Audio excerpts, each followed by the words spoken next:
She shared her live location while heading home. Everything looked normal until it suddenly stopped right here. For 20 minutes, the signal didn't move at all. Take a look at this. The location is active, but she's not going anywhere. No movement.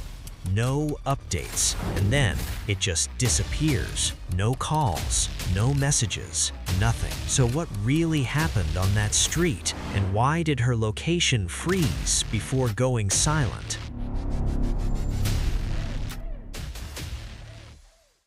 In Atlanta, sharing your live location is just normal. Late nights, rides home, quick check-ins.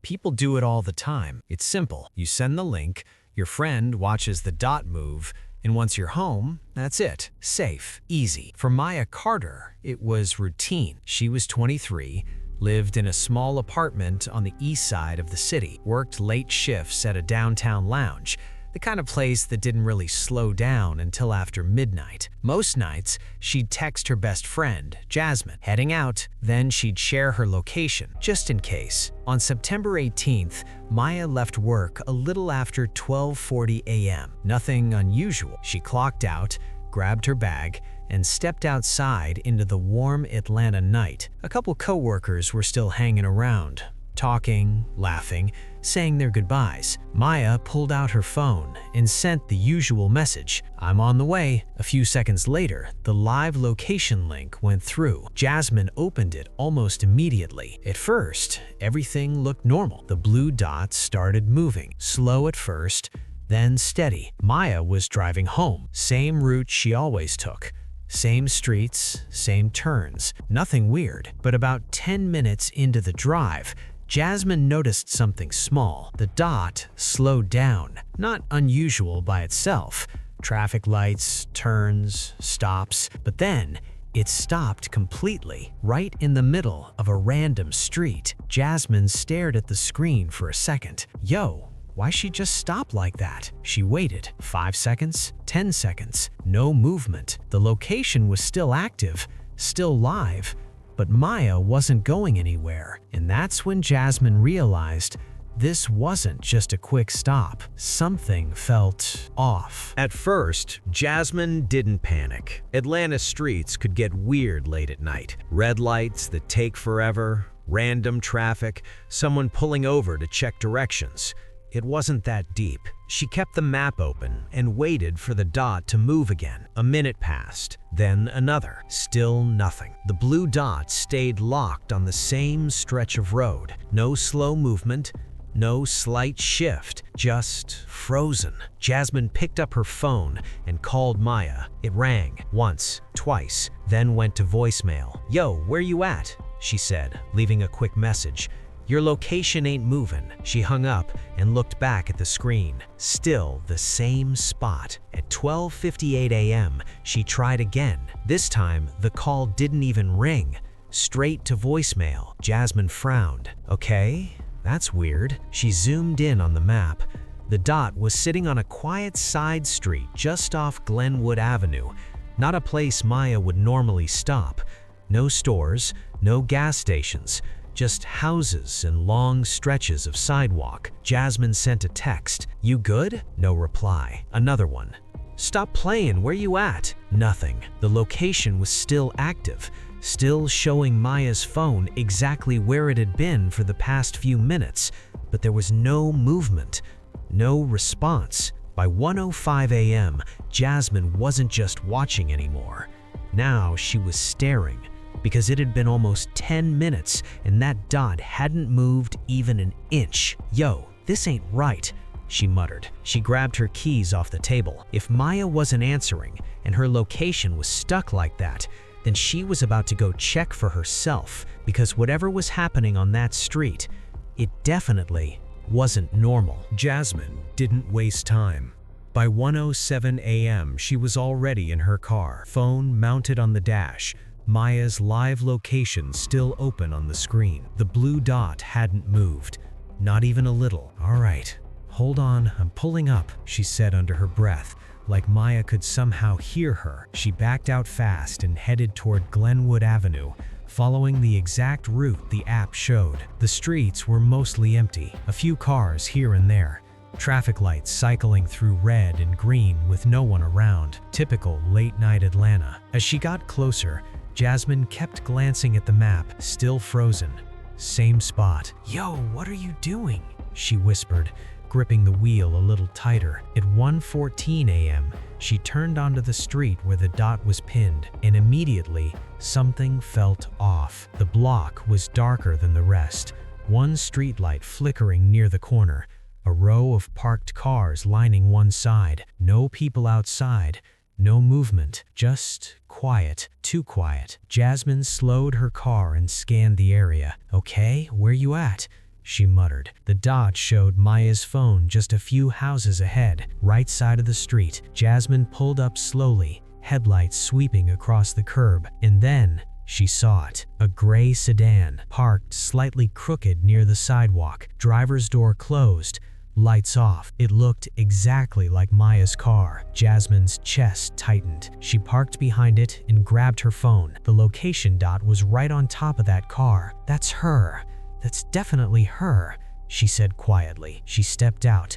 The night air felt still. No music, no voices, no engine running, nothing. Jasmine walked up to the driver's side, and as she got closer, she realized something that made her stop cold. Maya's car was there, but Maya wasn't inside. Jasmine stood there for a second, just staring. The car was definitely Maya's. Same gray sedan, same small dent near the rear bumper. No doubt about it. "Yo, Maya," she called out, tapping lightly on the driver's window. No response. She leaned closer, trying to see inside. The interior was dark, but the streetlight flickered just enough to reveal a few details. Keys were still in the ignition, charger plugged in, her bag sitting on the passenger seat. Jasmine stepped back. "Okay, nah, this is weird. Maya never left her car like that. Not in the middle of the street, not with everything still inside." Jasmine reached for the door handle, unlocked. She opened it slowly. The faint chime of the car echoed in the quiet street. Still no movement, no sound. She glanced around again. Empty. Then she looked down at her phone. The live location was still active, still pinned right here, which meant Maya's phone had to be nearby, inside the car, or somewhere close. Jasmine leaned in and checked the center console. Nothing. Glove compartment. Nothing. Then her eyes dropped to the floor near the driver's seat. There it was. Maya's phone. Face down. Screen cracked slightly at the corner. Jasmine picked it up. The screen lit up instantly. Map still open. Blue dot still frozen in the same exact spot. "Yo, what the hell?" She backed away from the car, holding the phone like it might explain something, but it didn't. No calls in progress, no messages sent, just that same live location screen, stuck in place. And right then, Jasmine noticed something else. The driver's seat was pushed back, further than Maya ever kept it, like someone taller had been sitting there, not long before she arrived. Jasmine stood beside the open door, trying to piece it together. Maya's phone was here. Her car was here. Everything looked normal, except Maya wasn't. She looked around again, this time more carefully. The street was still empty. No one walking, no cars passing, just that flickering streetlight and the quiet hum of the night. "Okay, this ain't right," she said under her breath. Jasmine stepped a few feet away from the car, scanning the sidewalk and the nearby yards. That's when she noticed something small. Near the curb, just ahead of the car, there were faint marks on the pavement, like scuff marks. Not super obvious, but enough to catch her eye. She moved closer. Two thin lines, slightly curved, like something had been dragged for a short distance. They didn't go far, just a few feet, then stopped right near the edge of the sidewalk. Jasmine felt her chest tighten. Yo, what even happened here? Jasmine turned back toward the car. Everything inside still looked untouched.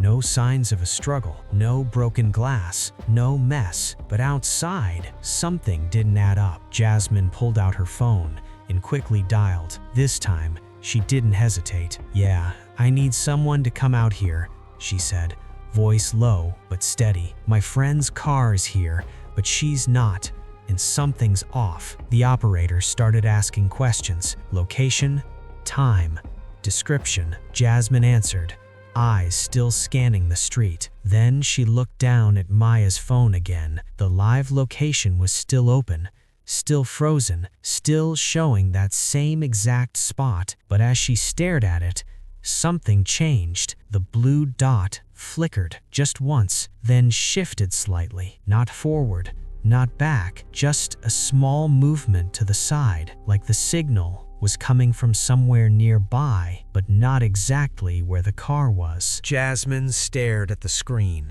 barely breathing. The blue dot had moved. Not far, just a slight shift to the right, but it wasn't sitting on the car anymore. "Hold on, that's not right," she said quietly. The operator was still on the line, asking her to stay put, but Jasmine wasn't really listening now. Her eyes were locked on the map. The signal was coming from somewhere just off the road, near the side of the street. Jasmine slowly turned her head. There was a narrow path between two houses, barely noticeable at first glance, just a thin gap leading into darkness. No lights, no movement, just shadows. The blue dot was sitting right there, at the entrance of that path. Jasmine swallowed hard. "Yo, I think her phone signal just moved," she said into the phone. The operator told her not to approach, to wait for officers, but Jasmine hesitated. "Maya?" she called out, her voice slightly shaky. No answer, just the faint sound of leaves shifting somewhere deeper inside. Jasmine took a step closer, then another. The air felt different near that path, colder, stiller. She stopped at the edge and held up Maya's phone, comparing it to her own screen. Both showed the same thing. The signal wasn't in the car anymore. It was inside that narrow space, and that's when she noticed something else. On the ground, just inside the path, there was a small object lying near the dirt. She leaned in slightly, trying to see it clearly. It was one of Maya's earrings, the same pair she had been wearing earlier that night, and it wasn't there by accident. By the time officers arrived, the street didn't look any different. Same quiet block, same flickering light, Maya's car still sitting there like nothing had happened. But now, it wasn't just Jasmine noticing things. Two officers stepped out and began walking the area. One stayed near the car, checking inside. The other followed Jasmine toward the narrow path between the houses. "Show me exactly where you saw it," he said. Jasmine pointed toward the ground. "That's where the signal moved.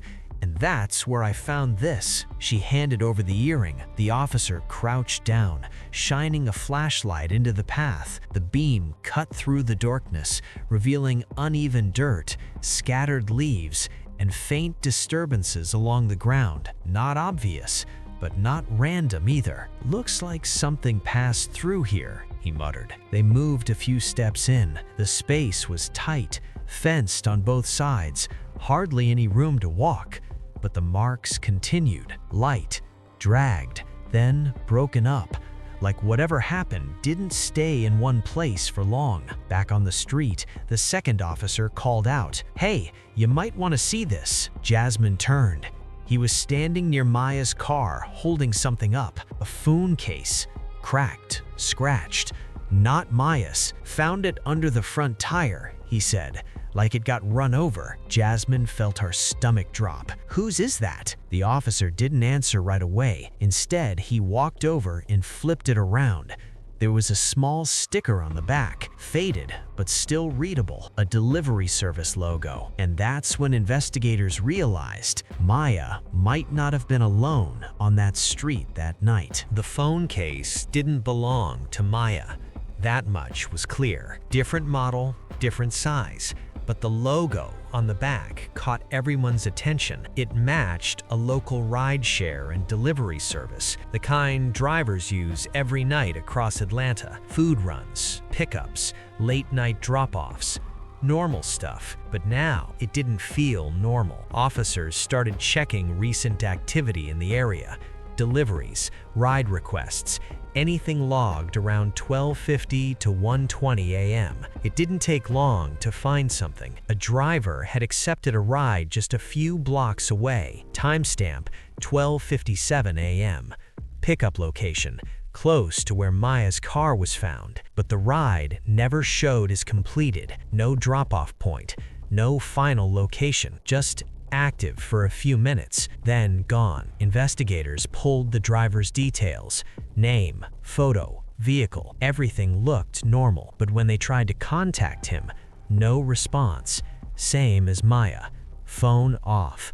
No activity. Back at the scene, they extended the search further down the narrow path, flashlights moving slowly across the ground, looking for anything, footprints, personal items, signs of movement.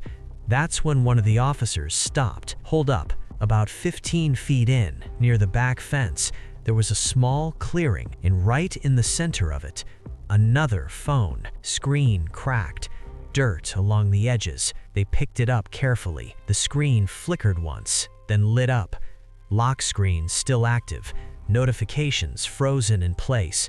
Missed calls, messages, all from the same name, Jasmine, which meant Maya's phone hadn't just lost signal, it had been moved from the car to this exact spot, and someone had been holding it after she was gone. By morning, the entire block was taped off.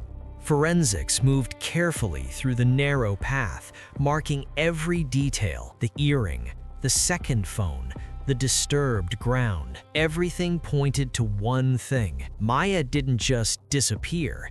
Something happened right there. Investigators mapped the timeline again. At 12:40 a.m., Maya leaves work. By 12:50, her location is moving normally. At 12:57, a nearby driver accepts a ride. Then, just minutes later, everything overlaps. Maya's car stops. Her location freezes, the second phone appears, and within that same window, both signals go silent. No calls, no movement, nothing. Intense, investigators mapped the timeline again. At 12:40 a.m., Maya leaves work. By 12:50, her location is moving normally. At 12:57, a nearby driver accepts a ride. Then, just minutes later, everything overlaps. Maya's car stops. Her location freezes. The second phone appears. And within that same window, both signals go silent. No calls, no movement, nothing. The biggest question wasn't where she went. It was how everything lined up so perfectly. Two phones, two people, one street, at the exact same time. Weeks passed. Searches expanded, digital records were pulled, but neither Maya nor the unidentified driver were ever found. No confirmed sightings, no activity on either account, just that one stretch of road where everything stopped. And to this day, no one has been able to explain why her live location froze for 20 minutes, or who was holding her phone when it finally moved. If you're into true crime stories built on digital clues and real timelines, consider subscribing. Cases like this remind us, sometimes the smallest signals tell the biggest stories.